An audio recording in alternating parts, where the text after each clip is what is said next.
These are the Ellusionist Discord playing cards. On the front of the tuck box it has the Ellusionist logo, a couple of skulls and other artwork, and it says Ellusionist, long live the Discord. You get some fun symbols on each side of the tuck box, and every side's a bit different. The back is going to be a really cool spade pip. The bottom of course is Ellusionist ad copy, and on the top of the tuck box this is the EDSD for the Ellusionist Discord server deck. More fun logos on the inner tuck flap, and even on the entire inside of the tuck box. But since that's all I can say for the tuck box, let's take a look at the cards. The back design of the Ellusionist Discord server deck is absolutely stunning, very complex, and has more graphics on here than I can even start to describe. But honestly, it's intricate, it's beautiful, and everything someone could ask for. And I was surprised about this, but it actually does look good while fanning. For your number cards, they have been slightly redone to where the pips and indices are slightly redone on the shapes of like the spades, hearts, clubs, and diamonds.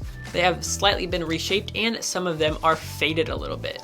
So for the most part, the placement is standard, but again, they're going to be a little bit smaller, so it's going to look a little bit more centered. But even just like as a more bold example, this spade, this diamond pip, and this diamond pip are going to be different because this one is definitely more faded.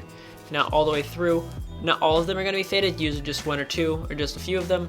Then you have your clubs right here that look like this, and then your hearts are going to look like this. These court cards are reminiscent of bicycle playing cards, but again, you're gonna have some customization when it's definitely more faded. You're gonna have different colors where you have the more reds and yellows here, and you have little small details like this, whether it be headphones or something, individually different on some of the court cards. So, not sure exactly why they decided to go with headphones on all these, but again, I do think it's fun that they decided to customize it like that.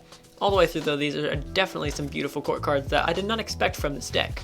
You get semi-duplicate jokers. Your first dad card is going to be a duplicate Queen of Hearts, and your second dad card is a double backer. Then you get 4 power aces. The Ace of Hearts says JT and then landscape, not portrait. The Ace of Clubs says converse and create. Ace of Diamonds says do you even script? And the Ace of Spades is the same thing as what is on the back of the tuck box that says long live the Discord. And without a doubt, these aces are my favorite part of this deck. And although it looks good, let's see if it can handle well. So Faroing looks absolutely super easy from top to bottom at least, but from bottom to top we're gonna have to see if that's going to be any different because a lot of decks only Faro one way, and this deck is not really one of them. Honestly, it fared pretty well both ways, so super happy with that. When it comes to the stock and the feel of this deck in your hands, it's going to be a little bit thinner than a normal deck of bicycle playing cards. It feels like just a regular bicycle playing cards deck, but it was pressed down a little bit, which also gives it a more buttery feel. So buttery feel decks are more for things like Under Pressure, which if you don't know what that move is, looks like this, which honestly looks fantastic with this deck. And then snappy decks are more for things like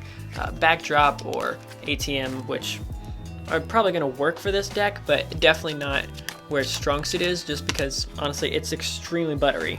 Like, listen to this. Like, you can just hear it even on the dribble. It's just a really buttery deck. You don't have to move very much or put much force into it to be able to get this deck to do just about anything that you want. So if you're more of a beginner, this is going to be a fantastic deck for you because it's going to be extremely easy to handle. But whether you're a beginner or not, you can pick this deck up for 10% off down in the description below, or you can click the link on the screen right here. But if you want to check out the deck of playing cards that I just released on Kickstarter, you can check out that video right here because these things are absolutely beautiful. And they'll be live for less than 2 weeks. And there's less than 2 weeks left for you to be able to pick them up. And if you'd like me to create my own Discord server, let me know down in the comments below. But I'll catch you guys in the next one. This is CPM, signing off.